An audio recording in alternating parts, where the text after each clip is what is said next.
संत नामदेवाचा जन्म 26 ऑक्टोबर 1270 रोजी हिंगोली जिल्ह्यातील नरसी बामणी येथे झाला.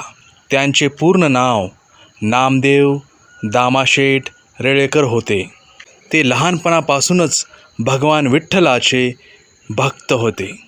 असे म्हटले जाते की त्यांच्या भक्तीने प्रसन्न होऊन प्रत्यक्ष विठ्ठलाने त्यांच्या हाताने नैवेद्य ग्रहण केला होता. संत ज्ञानेश्वराच्या समकालीन असलेल्या नामदेवांनी वारकरी संप्रदायाचा प्रचार महाराष्ट्रभर आणि भारताच्या इतर भागात केला होता. संत नामदेव हे मराठीतील पहिले चरित्रकार मानले जातात. त्यांनी संत ज्ञानेश्वराचे पहिले चरित्र जसे की आदी, मध्य आणि समाधी अभंग लिहिले आहे. त्यांनी केवळ मराठीतच नव्हे तर हिंदी भाषेतही विपुल लेखन केले. उत्तर भारतात भक्त नामदेव म्हणून ते अत्यंत लोकप्रिय आहेत.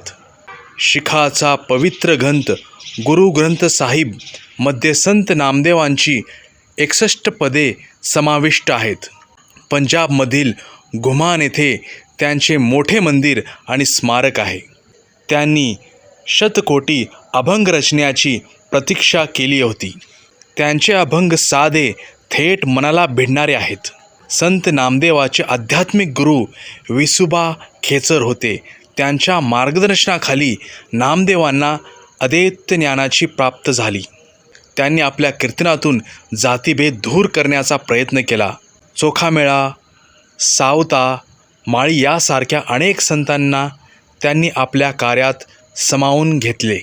संत नामदेवांनी 3 जुलै 1350 रोजी पंढरपूर येथे विठ्ठल मंदिराच्या महाद्वारात समाधी घेतली.